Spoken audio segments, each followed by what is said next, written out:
ความสุขกายสุขใจกับเฮาบางท่านอาจจะยังบ่ฮู้จักอ่าหลายท่านวันนั้นเฮาไปกันก็บางท่านอาจจะบ่ฮู้จักนะหันกระตั้งเฟซหันกระตั้งออนไลน์กันนะตัวจริงเป็นจะได้โมโหนะตอนนั้นก็อาจจะได้ทักทายปราศัยคนมันนักเนาะ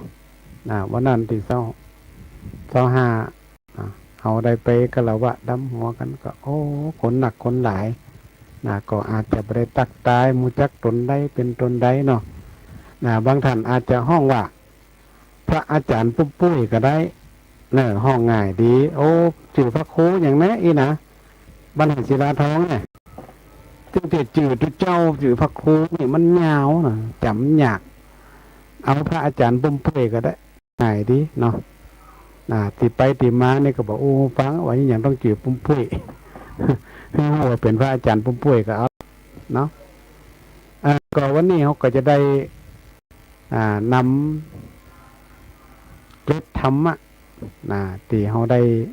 ไปร่วมกิจกรรมหรือเทศกาลปีใหม่เมืองก็ดีเขาได้มามาจากันต่อเนื่องแถมนิดนึงเนื่องจากว่าอาทิตย์ที่แล้วเนี่ยติดภารกิจงานบวชบ่ได้ออกรายการบ่ออกวิทยุก็แต่ถามว่างานบวชก็ยังมันจะแล้วจ้ะสถาจะเป็นเซตวันที่29เมษายนก็เป็นวันสุดท้ายวันฮับเป็นห้องฮับวันฮับใบประกาศฮับวุฒิการศึกษาอันวุฒิการจบนี่เนาะจบหลักสูตรเข้ามาบวชนี่นะตอนก็ยังได้มีการ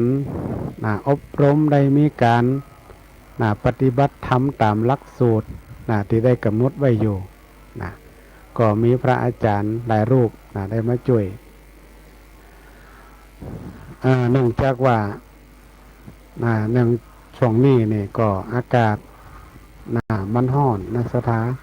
ฝนจะตกก็บ่ตกจะร้อนก็บ่ร้อนมันเนี่ยมันขมุกขมัวที่ได้หัวอากาศที่เป็นไข้เป็นเหมื่อยเป็นวัดเป็นไอเนาะ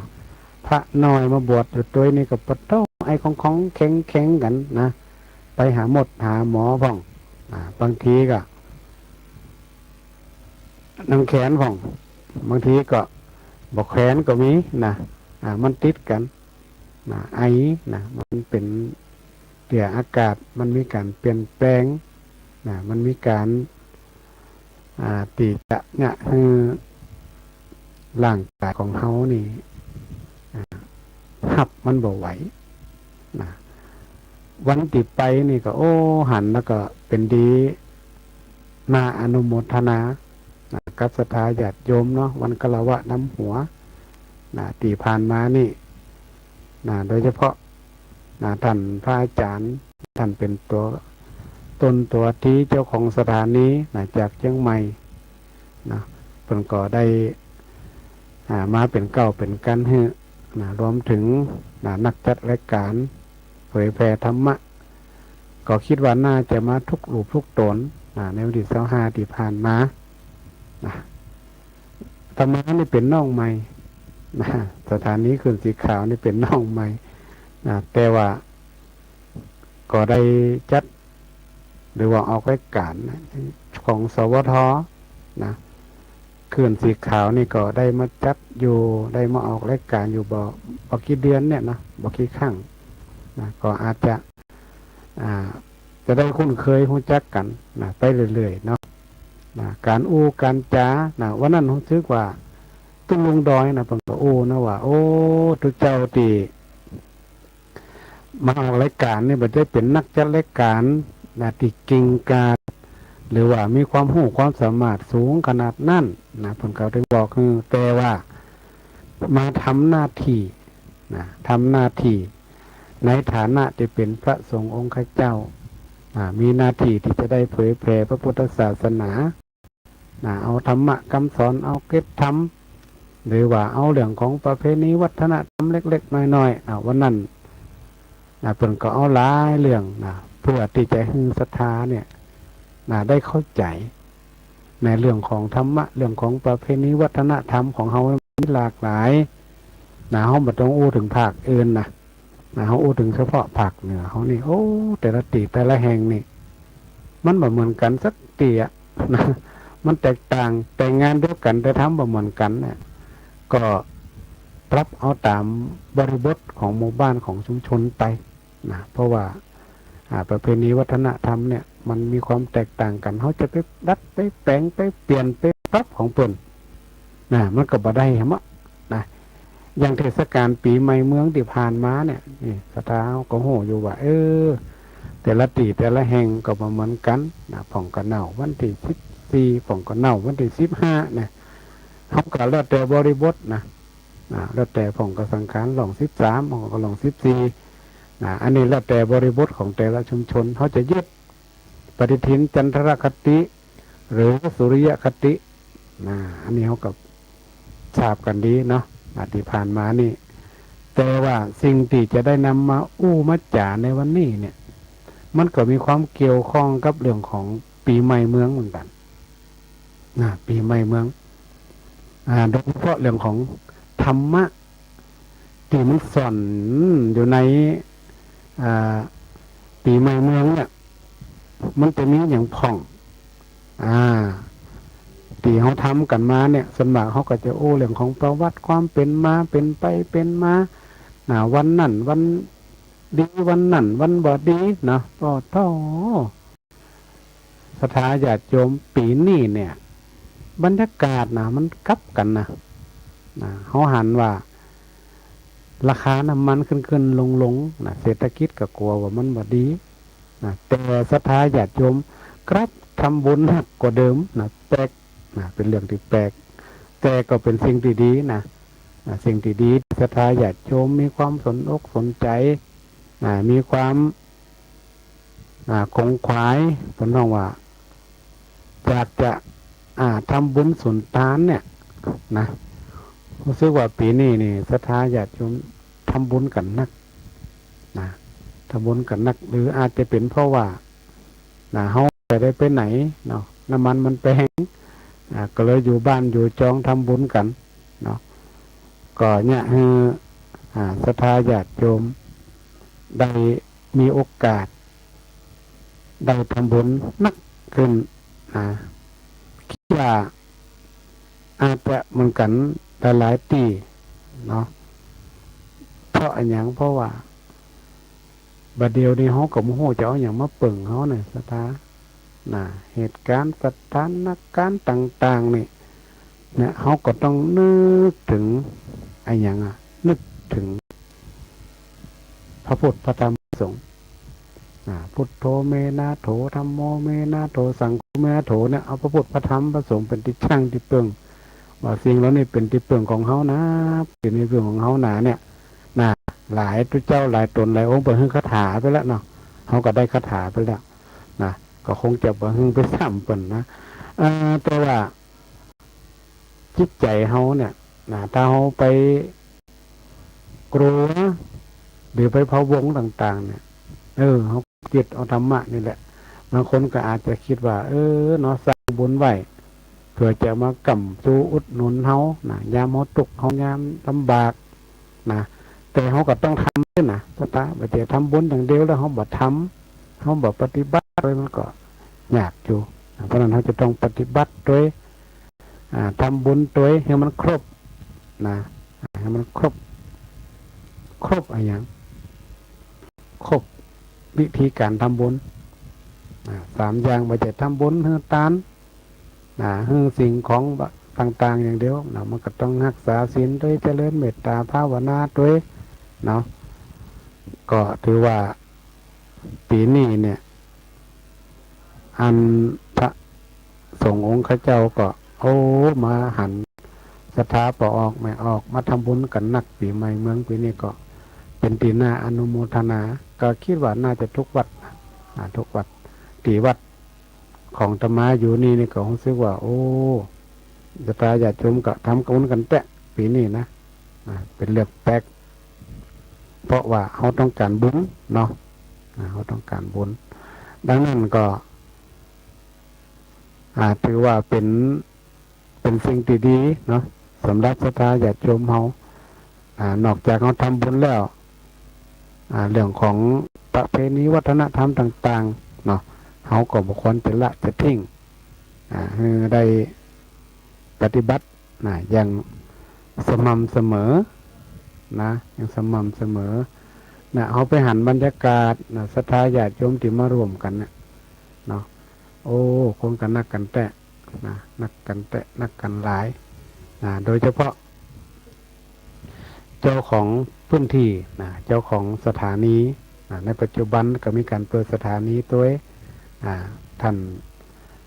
พระอาจารย์ท่านพระมหานุปดลสุวรรณเมธีเนี่ยท่านเจ้าวาดวัดบรรพตสถิตผู้ในการวิไลสงฆ์ก็ดีเจ้าคณะอำเภอวังเหนือท่านก็ได้มีความเมตตาเนาะได้ให้ใจสถานที่ให้ศรัทธาญาติโยมได้มาร่วมกันเอาหันพลังอย่างหลายๆอย่างวันนี้ก็เลยว่าเอาธรรมะเก็บธรรมะที่มันอยู่ในปีใหม่เมืองเนี่ยมาอู้กันสัก3 ข้อ 4 ข้อ 5 ข้อกันไปเนาะก็คงบาล่าบาสายกันประเทศนะเพราะว่าวันอาทิตย์ที่แล้วบ่ได้ออกเนี่ยสถาบ่ได้ออกสักกำที่บอกว่ามัวยุ่งกับงานบวชเนี่ยก็เลยบ่ออกสักกำเนาะก็ลองมาบาล่าบาจ้าไปเดินเนาะลองเอาธรรมะเก็บธรรมะในช่วงตีเทศกาลปีใหม่เมืองเขาเนี่ยได้ผ่านพ้นไปผ่านพ้นไปลักธรรมที่มีความสำคัญก็อาจจะมีสัก4-5 ข้อก็อาจจะอธิบายละเอียดนักเอาแบบย่อๆเป็นการเอากุญแจไปไขละอัดออกขึ้นมาศรัทธาญาติโยมอาจจะบางคนก็อาจจะบาหันมันมีธรรมะอย่างนี้ก้แต่ความจริงมันแฝงมันอยู่แจกอยู่ในหันหมดลักธรรมอันแหลกเนี่ยเป็นห้องว่าความอนิจจังนี่อนิจจังคือความมันบันแน่นอนของคนเฮาเนี่ยมันมีการเปลี่ยนแปลงได้ตลอดเวลาสังขารอายุของคนเฮามันก็เปลี่ยนไปบางคนก็เฉลิมฉลองไปแต่ว่าอายุเฮาเนี่ยผ่านไปแห่งปีโด ดีใจเนาะถ้าภาษาอู้กันแบบมันหม่วนก็เอาแก่ไปแห่งปีสังขารมันผ่านไปเป็นของความอนิจจังธรรมะข้อที่ 1ของความอนิจจังคือมันบ่แน่นอนซะอย่างสังขารมันก็ผ่านไปอายุเฮาก็เพิ่มขึ้นมาแหมแก่ลงไปเรื่อยๆตามใบตามอายุอันว่าปีเก่าปีใหม่นั่นแหละก็เปรียบเสมือนการเปลี่ยนแปลงความบ่แน่นอนมันก็เปลี่ยนแปลงไปตามกาลเวลาที่มันเกิดขึ้นรวมถึงเรื่องของการที่เขาจะไปทำความสะอาดปันเจ้าของที่ต่างๆก็ดีเนี่ยมันก็คือความบ่แน่นอนบางคนก็แปลงบ้านใหม่บางคนก็ลื้อบ้านใหม่บ้างมันมีหลายอย่างอันนี้ก็เป็นเสมือนว่าเป็นมือเฮาเนี่ยไปยึดติดกับเรื่องเก่าๆที่มันผ่านมาแล้วอันไหนที่มันบดีบาดดักมันยะให้เฮาตกอกตกใจยะให้เฮาบ่สบายใจเนี่ยทำไปแล้วมันเกิดความเดือดร้อนทะเลาะวิวาทกับเปลี่ยนบ้านเปลี่ยนจองก็ดีกับตัวเก่าก็ดีเนี่ยเป็นให้เฮาทิ้งไปเหียบ่ต้องเก็บมาคิดห้องตรงคือว่าโอ้ตะแล้วนะคนนั่นว่าคนนี้ว่าเฮาก็เอาทิ้งไปอย่าเฮาต้องเก็บมาว่าตั้งนาเป็นตั้งนาอย่างเดียวเอาตั้งนาเป็นไปอันไหนที่มันเป็นอดีตที่มันผ่านไปแล้วเนี่ยเฮาก็บ่ต้องเก็บมาว่ามาคิดในอดีตก็คือผ่านไปแต่อดีตคือจิกกุงอดีตก็คือมันผ่านไปแล้วเก็บมาก็มีประโยชน์หยังเป็นคนโบราณเป็นมีกรรมหนึ่งเป็นห้องว่าตุ่มพาลายหมาจังเฮา คนกำเก่าคนพิษกันนั่นระวังดีๆจะเอาความกำเก่านี่นะมาอู้กันเนี่ยมันจังพิษเถียงกันเนาะเพราะนั้นมันผ่านไปแล้ว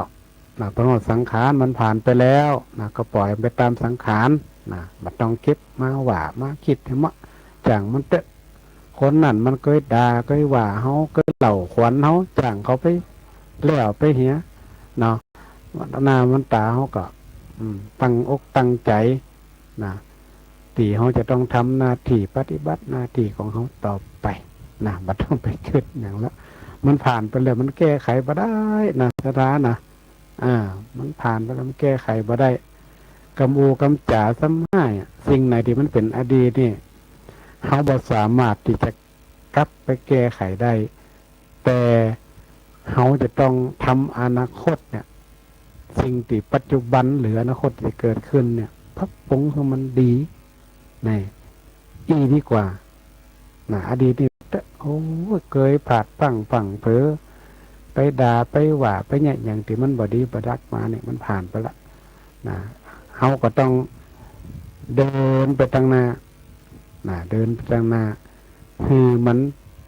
สดใสกว่าเดิมคือมันดีกว่าเดิมเมื่อใดอันนี้เป็นเรื่องว่าธรรมะที่มันซ่อนอยู่ในเรื่องของปีใหม่เมืองเรื่องของอนิจจังต่อไปเนี่ยก็จะเป็นเรื่องของสติสัมปชัญญะในช่วงเทศกาลปีใหม่เมืองเนี่ยก็มีการรณรงค์กันเมาไม่ขับบ้างหรือว่าบางคนก็อาจจะได้ได้จ๋าได้ว่าได้กล่าวกันพ่องตนถึงให้มีสติ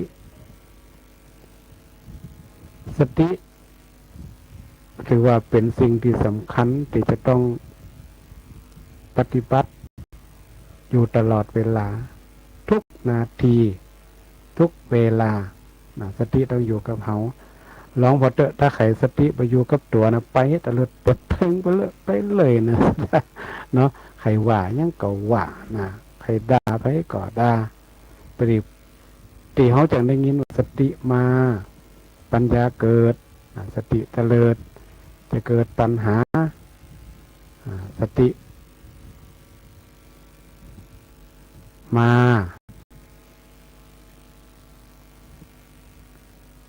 เป็นเพราะว่าสติมาก็ถือว่า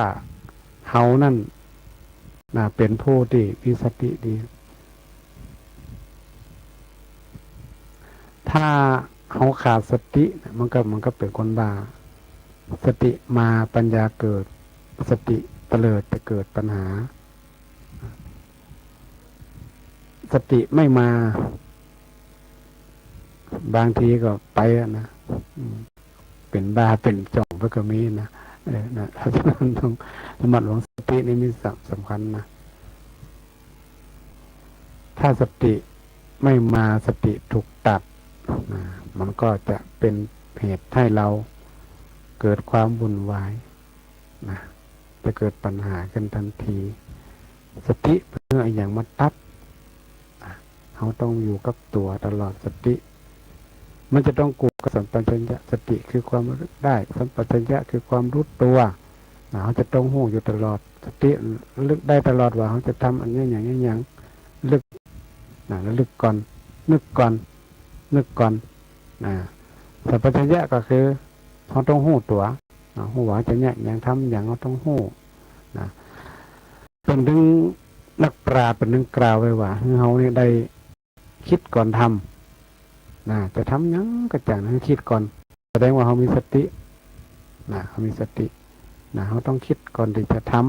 ำสตินี่คือเขาหูเต่าตันคิด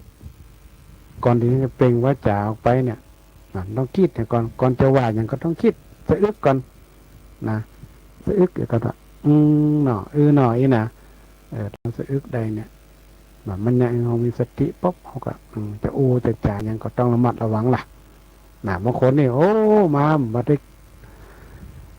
มีสตินะอู้ไปเลยนะโอ้นั่นโอ้นี่อ้าวเดี๋ยวพอมีความจริงมันก็เกิดความเสียหายเกิดความเสียหายเกิดปัญหาทะเลาะเบาะแว้งกันโอ้เปลี่ยนบ้านเปลี่ยนจองอยู่บ้านใกล้บ้านจองกันอันอย่างนิดๆหน่อยๆเขาก็ต้องให้อภัยกันได้ก็ให้อภัยนะสถาบางคนนี่มาอู้มาอู้ตมาเนี่ยว่าบดเดียวเนี่ยบ้านตรงข้ามเนี่ยกล้วยมันข้ามมาเพ่นะกล้วยมันเป็นเครือจัดไงมันข้ามมันอยู่บ้านเฮาเพ่นะเฮาก็ว่าก็ไปเป็นเนี่ยก็บอกว่ามันก็แบ่งกันกินของเกิงก็ได้รถทำซุกกับแบ่งกันกินก็ได้รถเนาะเนี่ยเอาว่ามันบางทีมันเป็นของเล็กน้อยต้นไม้มันงำมาบ้านเฮานี่นะมีหลายคนมาถามตมาก็เลยอู้อย่างนี้ว่าก็บอกกันเนี้ยเนาะเดี๋ยวก็กลายเป็นว่าอย่างนิดๆหน่อยๆจะไปทะเลาะเบาะแหว่งกับบ้านเป็นจองคนบ้านใกล้บ้านเคียงกันเนาะความจริงเนี่ยถ้าเอาถึงคนบกรนี่เป็นญาติกันนะถ้าบ้านไก่ใกล้กันเนี่ยยกเว้นบ้านจัดสรรนะสตาถ้าเป็นหมู่บ้านนี่เป็นญาติพี่น้องกันมิยังก็บอกกันเอาดีมาทะเลาะเบาะแหว่งกันเรื่องนิดๆหน่อยๆโอ้กลายเป็นเรื่องบ่ใจเรื่องนี่นะบางทีเขาก็ต้องคิดก่อนคิดให้มันยาวๆเนาะบางสิ่งบางอย่างคิดก่อนเนาะเพราะอย่างเพราะว่าเวลามันล่ำไปแล้วเนี่ยมันจะขืนมาได้นะว่าไปแล้วเนี่ยมันจะขืนมาได้เนี่ยกำอู้เนี่ยเป็นน้องว่าตอนอู้เนี่ยเนาะมันเป็นนายเขาตอนมันบอกอู้แต่เนี่ยเขาเป็นนายมันนะกำอู้นี่ถ้าว่าฟังเผลอว่าไปแล้วเนี่ยกลายเป็นว่าเขา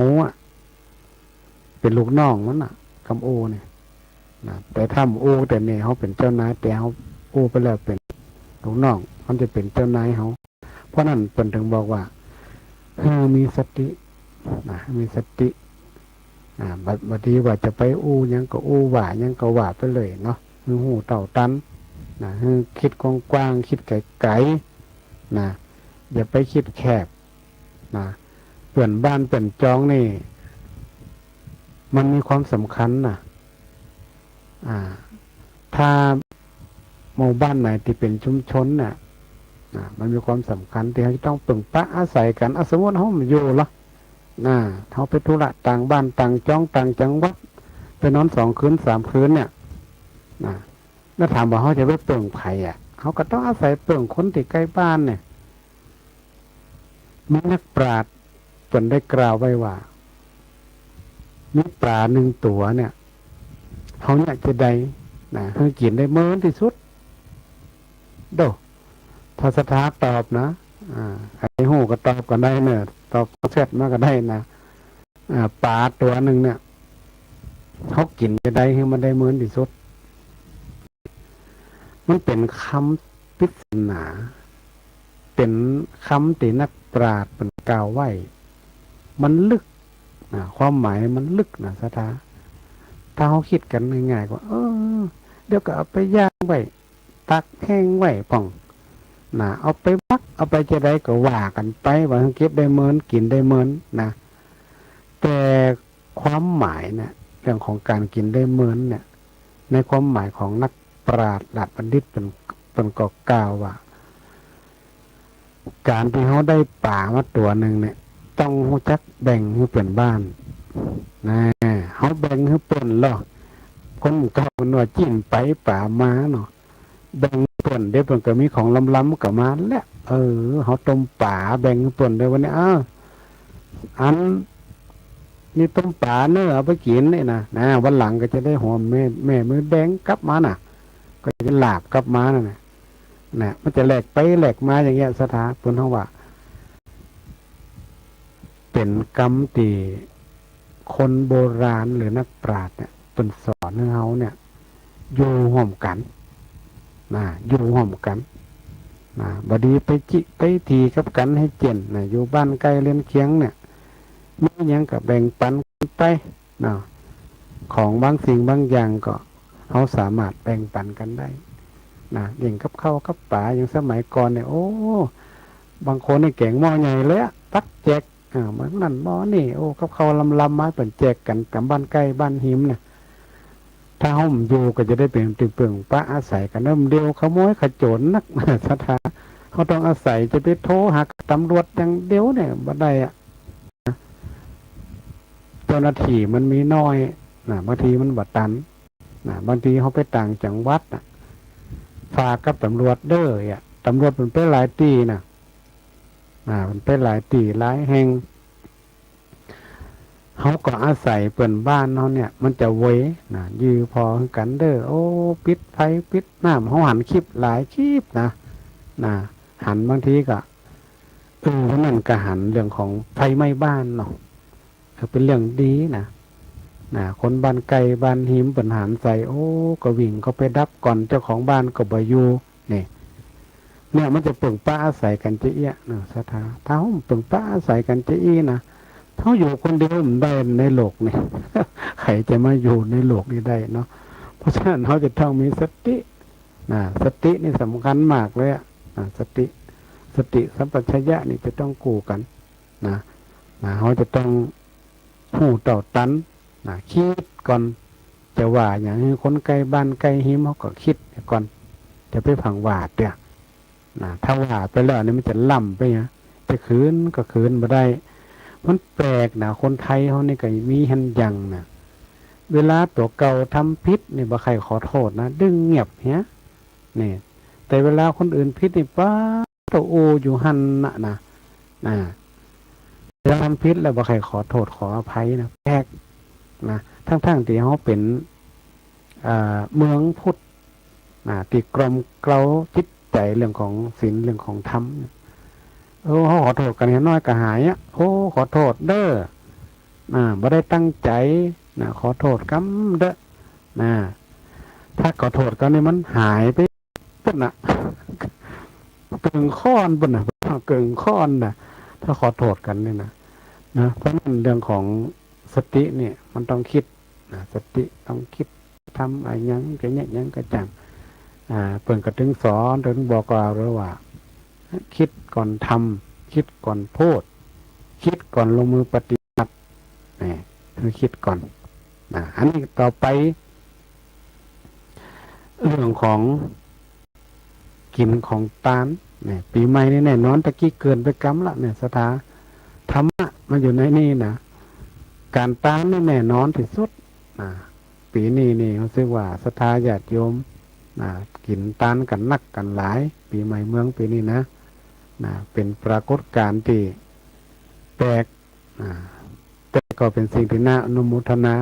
ทุกตีทุกตีเนาะแล้วก็เรื่องของศีลการรักษาศีลก็มีความสำคัญเขาก็ไปวัดไปว่าไปทำบุญไปกินไปทานแล้วก็ไปฝึกปฏิบัติเจริญศีลเจริญภาวนาเจริญเมตตาภาวนาคนเฮาเนี่ยมันต้องมีความเมตตาต่อกันในสถาอยู่ด้วยกันนี่จะไปเอาเป็นเอาตายเรื่องนั่นเรื่องนี่เนาะเขาต้องมีความเมตตาต่อกันยิ่งพระสงฆ์องค์ข้าเจ้านี่ธรรมะเชื่อว่ามีความเมตตามีความเอื้อเฟื้อเผื่อแผ่ให้กับศรัทธาญาติโยมคนตกทุกข์ได้ยากมาหาเนี่ยเปิดถึงจ่วยมันจ่วยเต่าตีกำลังจ่วยได้มันจะว่าทุกอย่างมันจะว่าทุกเจ้าโอ้ตอนนี้ข้าเจ้าเดือดร้อนขนาดนักขอยืมเงินสัก100,000เลยโอ้ทุกเจ้าก็จะป้าตัวโยมเฮ้ยทุกเจ้าก็100,000สาหัสมันขันอันนี้ก็เต่าตีจ่วยได้เพราะว่าพระเนี่ยเป็นตนเมตตาเป็นตนบุญเดี๋ยวว่าเป็นตนบุญตนเมตตาใครทุกข์ยากลำบากมาเปิ่นก็ถึงเขาไปช่วยเหลือตามกำลังตามสถานการณ์ตามความเหมาะสมอันนี้ก็เป็นเรื่องของการกินการทานการเจริญเมตตาภาวนาธรรมะเชื่อว่าคนที่เป็นชาวพุทธนี่จะต้องมี3 ตัวเนี่ยบ่เจียวว่าไม่ใคร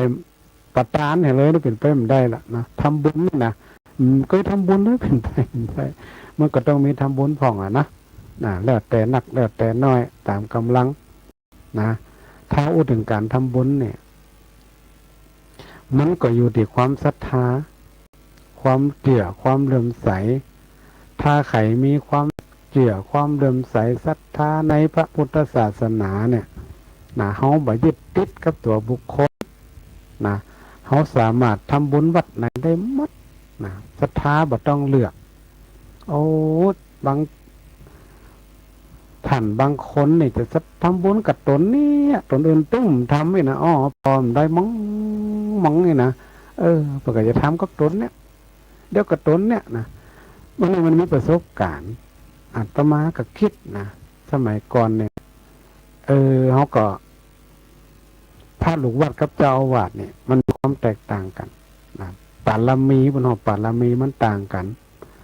ถ้าโยมมาต้านหันเข้าเนี่ยเป็นจะต้องไปหาเจ้าอาวาสก่อนอันนี้เป็นธรรมดานะเนี่ยผลติพระสงฆ์องค์เจ้าที่เป็นพระลูกวัดจะเป็นหน่อยใจมันเคยมีเป็นเข้ามาถามเป็นถามว่าเจ้าอาวาสอยู่ก่อนไหนอีนะเจ้าอาวาสอยู่อีนะบอกกับเปิ่นเป็นตัวออกวัดไปแห่ในสถานญาติโยมโอ้อันนี้ก็ล่ำไปเนาะ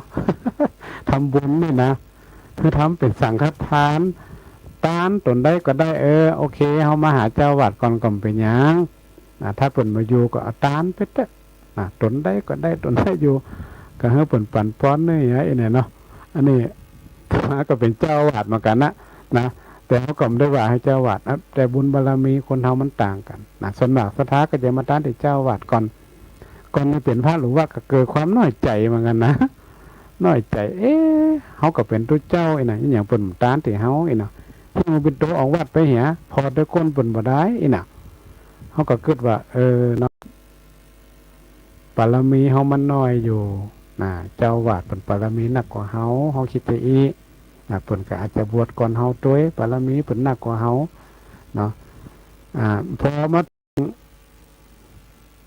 ตัวเองเป็นเจ้าวัดแล้วก็โหทันทีเลยว่าเข้าใจโยมนะมันมีอย่างหลายอย่าง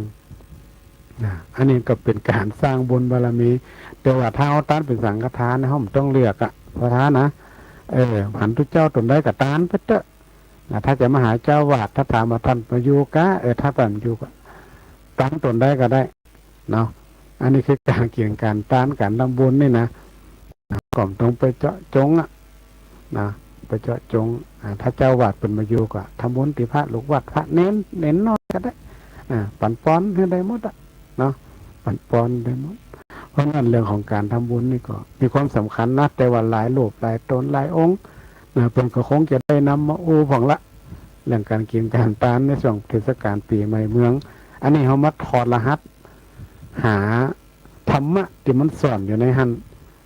เดี๋ยวว่าหมดนะจริงสถาตอบแชทมาได้ว่ามีธรรมะกี่ข้อที่ไปนี่นะแผงอยู่ในหันเนาะต่อไปเรื่องของการลดน้ำดำหัวนี่มันมีธรรมะอย่างอยู่หันก็คือเรื่องของความกตัญญูกตเวทีแล้วคือเรื่องธรรมะเรื่องของคารวะคารวะก็คือการเคารพเนาะการเคารพคนที่เคารพนับถือเป็นพ่อเป็นแม่ครูบาอาจารย์พระสงฆ์องค์ข้าเจ้าอย่างเขาไปดำหัวกันเมื่อวันที่25ที่ผ่านมาเนี่ยเขาเคารพนับถือมีความเลื่อมใสศรัทธาในตัวของพระสงฆ์องค์ข้าเจ้าในฐานะที่เป็นผู้เผยแผ่นำธรรมะของพุทธเจ้ามาเผยแผ่ให้กับพุทธศาสนิกชนทั้งหลายเนี่ยเขาได้ยินได้เสียได้ยินน้ำเลี้ยงเสียงปากได้หันผ้าเหลืองก็ดีอกดีใจเกิดความเลื่อมใสศรัทธาเขาก็นำมาถึงน้ำขมิ้นสมปล่อยน้ำอบน้ำหอมยั่งบ่ปอเนี่ยมีปัจจัยมาด้วยนี่เอามาดำหัวพระสงฆ์องค์ข้าเจ้าอันนี้เป็นห้องว่าการที่แสดงออกถึงความกตัญญูกตเวทิตาต่อพระสงฆ์องค์ข้าเจ้า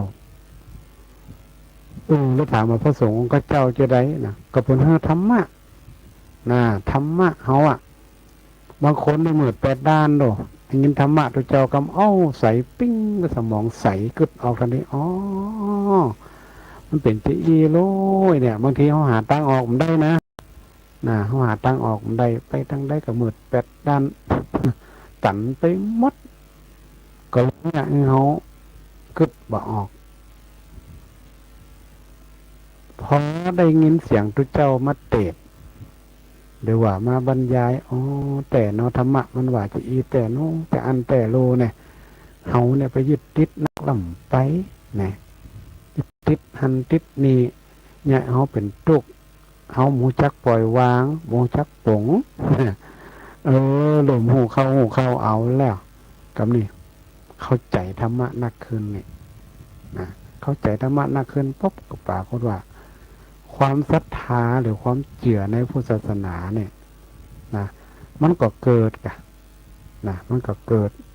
นะแต่ศรัทธาอย่าไปยึดเอาตัวบุคคลนะการศรัทธาก็คือศรัทธาพระพุทธพระธรรมพระสงฆ์นะอย่าไปศรัทธาในตัวบุคคลนะมันจะตนได้ก็ตนนั่นนี่นะก็ขอศรัทธาในพระรัตนตรัยนะพระเกี่ยวเจ้าทั้ง3ประการนะที่เขาจะเป็นที่จ้างที่เปิ่งอันนี้แหละตัวบุคคลก็ส่วนตัวบุคคลไปอันนี้เขาก็บอกว่ากันนะแต่ก็อย่าให้มันเกิดลงไปจนเป็นเหตุให้มีปัญหากันบุญว่าอุ่นวายนะหันติข้าวกับศรัทธาญาติโยมทั้งหลายเนาะก็ความจริงเขาก็นับถือเคารพนับถือพระรัตนตรัยแหละพุทธธรรมพระสงฆ์นะเพราะนั้นเขาจะไปยึดถือบุคคลมากอย่างข่าวอย่างอันติพานมาเนี่ยนะเขาก็หันซื้อหันข่าวอยู่โอ้บางโตนนี่เขาเคารพศรัทธามีความเริ่มใสทำบุญกินทานตลอดเวลาพอมีปัญหามาเอาละเขาก็เริ่มเป็นอกเป็นใจกึดไปแหมอย่างหนึ่งแล้วนะอันนี้เป็นว่าเขาอย่าไปยึดติดตัวบุคคลยึดเอาธรรมะคำสอนของพุทธเจ้าเป็นหลักพุทธเจ้าเนี่ยธรรมะที่พระสงฆ์ของข้าเจ้าเปิดเอามามาแจมาเผยแผ่เนี่ยเขาก็ถือว่าเป็นสิ่งที่พระพุทธเจ้าเป็นได้กล่าวไว้ตัดไปครั้งสุดท้ายว่าธรรมะวินัยเนี่ยเป็นตัวแทนของพระองค์ถ้าเขามีความเริ่มใส่ศรัทธาในธรรมะวินัยของพระพุทธเจ้าเนี่ยก็เหมือนกับเขาได้อยู่ใกล้พระศาสนาที่สุดเขาอยู่ใกล้เขาเข้าใจเขาสามารถที่จะนำไปปฏิบัติยิบมาตอนนี้เขามีกุญแจแล้วเปิดเข้าไปปุ๊บเปิดแล้วก็ยิบไปไหวยิบไปไหวยิบไปไหวธรรมะข้อไหนตีว่ามันมีความสำคัญที่เขาเข้าใจก็เอาไปยัดไว้ในตู้เซฟครับทำตู้เซฟก็ไว้ในกล่องไว้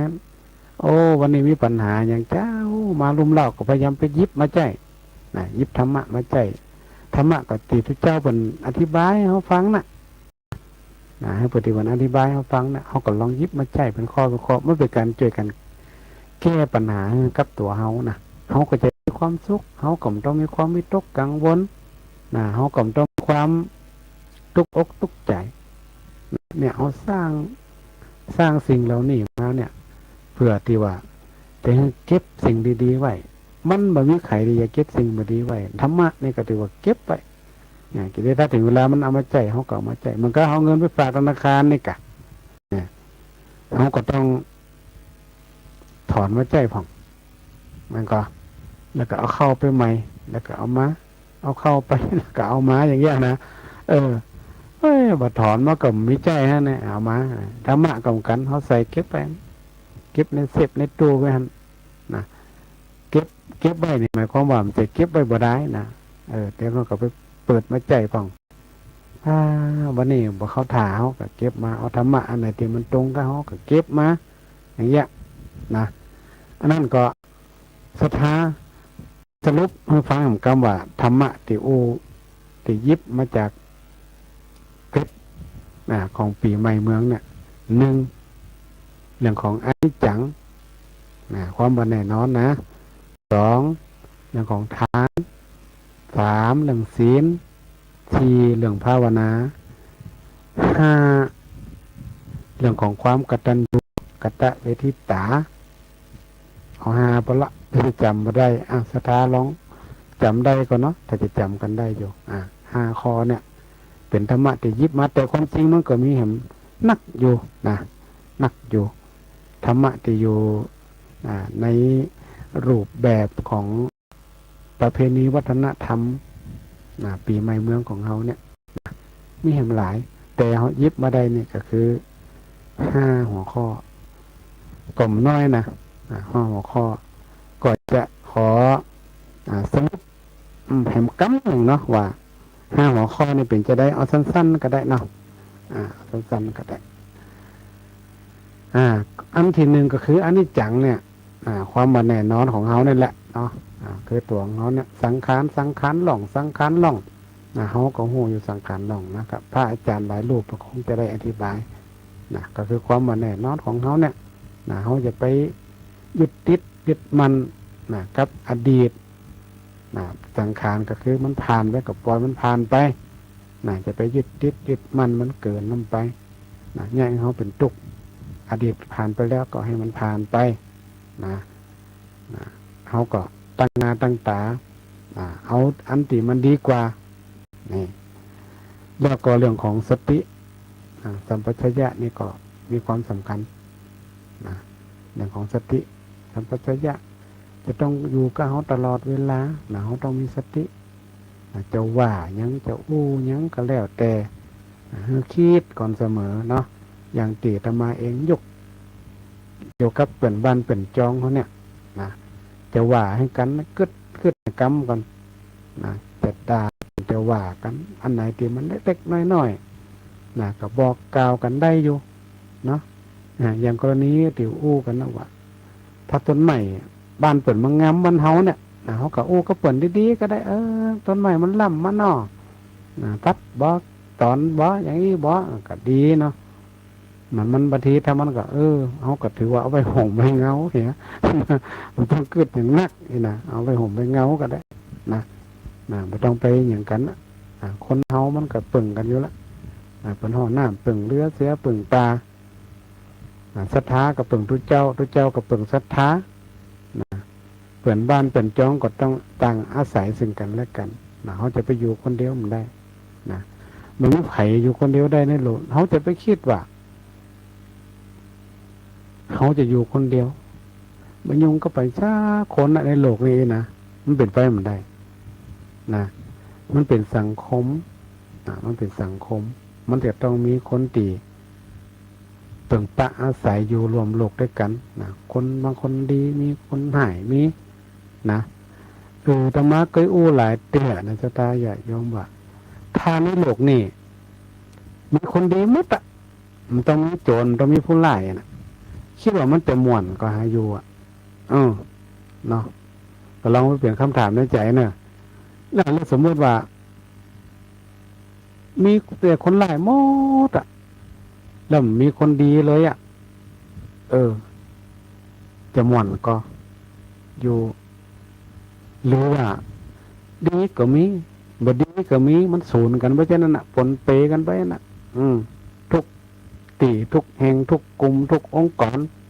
ที่มันสูญกันอย่างเงี้ยมันสร้างสีสันบรรยากาศดิ ถ้าอันมันกลมบ่มีไอ้อย่างที่ยิ้มแย้มเขาแบบได้ฝึกได้ฝึกตกเก่านะคน10 คนเนี่ยนะเหมือนกันสักคนเหมือนกันเพราะนั้นคนเขาในโลกเนี่ยมันเหมือนกันเขาจะไปคิดแทนเขาเขาจะไปคิดแทนเขาว่าเขาจำจะอั้นนะย่ำจะอีหายมันได้เพราะนั้นเขาต้องมีสติสติควบคุมตัวเองให้ได้เนาะอย่าไปปล่อยไปตามอารมณ์แล้วก็เดี๋ยวก็เอาทะเลาะกันเพื่อนบ้านเพื่อนจ้องเนี่ยอยู่ด้วยกันมาได้ลุงลังกันหมดอันนี้เรื่องของสติแล้วก็กับสัมปชัญญะก็ถือว่าเป็นธรรมะที่มีความสำคัญอย่างบางทีก็เมาไม่ขับบ้างดื่มแล้วห้ามขับดื่มแล้วห้ามออกบ้านอย่างเงี้ยหลายๆอย่างเนี่ยมันเป็นการเตือนสติคือเฮาเนี่ยได้หู้ได้เข้าใจเรื่องของการอยู่ร่วมกันในโลกนี่ถ้าต่างคนต่างมีสติเท่ามันจะลุงลังกันขนาดอาจารย์ว่าเนาะหัวข้อต่อไปเรื่องทานศีลภาวนาเนี่ยหวานรวบไปเลยเนาะ เพราะมันมีความเกี่ยวข้องเกี่ยวโยงกัน คือเป็นเรื่องของการทำบุญทางศีลภาวนาเนี่ยมันอยู่ในเรื่องของบุญกิริยาวัตถุสามมันอยู่ด้วยกันเอาว่ารวบกันไปเลย เป็นการสร้างบุญหมดเลยอย่างตีตมายกตัวอย่างตะกี้เนี่ยการทำบุญการฮือตานอย่างต่างๆเนี่ยเขาจะทำบุญกับไผ่ก็ทำได้หมดที่อย่างเขาชอบทำบุญกับพระเจ้ากับพระเจ้าเป็นมีศีลมีศีลหนักกว่าเขาเขาก็อยากจะทำบุญกับคนที่มีศีลมีธรรมบางคนนี่หันสื่อหันข่าวทุกเจ้าออกมามันดีมรักเอามาทำกับทุกเจ้าแบบนี้ไปหวานรวมเหียเขาแต่ก็จะได้ทำสักกรรมคนที่ว่าก็ไม่ทำสักกรรมเพราะนั้นเขาจะไปตีรวมจะไปตีเหมาต้องเข่งเขาต้องแยกแยะเอาศรัทธาต้องแยกแยะเอาการทำบุญทุกสิ่งทุกอย่างเนี่ยมันอยู่ที่ศรัทธามันอยู่ที่ความเชื่อความเดิมใสถ้าห้อมเกิดศรัทธาเนาะตึ้มทำคนเฮาเนี่ยไปจวนเตะถ้าเปิ่นมีศรัทธาแบบมีความเชื่อแบบมีความเดิมใสในพระรัตนตรัยจวนจะได้แบบกระตึ้มเสียมามีเงินเป็นร้อยล้านพันล้านแบบกระตึ้มทำบุญแต่ถ้าคนที่มีศรัทธามีความเชื่อความเริ่มใสในพระพุทธศาสนามีความเริ่มใสต่อพระพุทธพระธรรมพระสงฆ์เนี่ยกองได้ยินอย่างเขาไปเนี่ยดำหัวเนี่ยโอ้มากันคนเป็นปันพวกเนี่ยเป็นห้องมีความศรัทธาแท้ความศรัทธาในพระรัตนตรัยก็คือว่าพุทธพระธรรมพระสงฆ์นั่นเองเข้ามากับเสียงธรรมหรอกไปกับเสียงธรรมเนี่ยจนเข้ามาอันนี้เป็นเขาบอกความศรัทธาบางคนบ่มีเงินเป็นอย่างหอมสาวบาทก็ได้เขามีแต่อันเขาก็หอมแต่อันก็เขามีศรัทธาเขามีศรัทธาอยากทำบุญแต่เขามีมันหนักเขาก็ทำแต่อันมาทำเป็นร้อยเป็นปั้นเป็นหมื่นเป็นแสนยังก็เปิ่นเขามีกำลังแต่อันเพราะว่าการทำบุญเนี่ยมันต้องเกิดจากใจที่มีความศรัทธามีความเดิมใสมันถึงจะได้บุญอันนี้ยังไม่เจาะเลือกว่าทำบุญจะได้บุญหนึ่งกำพระอาจารย์หลายรูปอาจจะได้อู้ผ่องละเนาะเพราะนั้นเรื่องของทานการทำบุญการให้ทานเนี่ยเขาก็ต้องเจาะเลือกว่ามีทานไม่อย่างพ่องศีลอันนี้แน่นอนอยู่แล้วมันเป็นกฎมันเป็นระเบียบพื้นฐานของการปฏิบัติคนใดแบบมีศีลแบบมีธรรมประโยชน์ด้วยกันได้จะได้เนาะแม้แต่คนในครอบครัวเขาเนี่ยถ้าต่างคนต่างมีศีลมีธรรมมันก็อยู่ด้วยกันมาได้ก็ในสังคมก็เหมือนกันต่างคนต่างก็แบบมีศีลแบบมีธรรมประโยชน์ด้วยกันได้จะได้อย่างเงี้ยกันมันก็เป็นเที่ยวกันศีลนี่มันเป็นพื้นฐานมันเป็นการสร้างวินัยให้กับตัวเขาหมายว่าสร้างให้คนเต่ากันศีลนี่มันสร้างระเบียบวินัยให้คนเต่ากันถ้าต่างคนต่างมีศีลเนี่ยปัญหาในโลกนี่ก็จะบ่มีแต่ถ้าว่าต่างคนต่างมีกับปัญหากับโลกแตกมีปัญหาวุ่นวายการเจริญภาวนาเนี่ยก็คือการเจริญเมตตาเป็นเมตตาต่อกันอย่างที่ได้ว่าตะกี้นะว่าพระสงฆ์ของข้าเจ้าเป็นตนเมตตาเนอะใจบุญใจกุศลมีอย่างกับแบ่งปันศรัทธาเจ้าบ้านมันจะว่าไปหับกินหับตานมากก็เอาใจคนเดียวอย่างมดมันใจศรัทธายุคนี้มันคนละอย่างกันก็ต้องมีแบ่งปันเข้าของนักนั่นนี่มีพัดลมมีตีนอน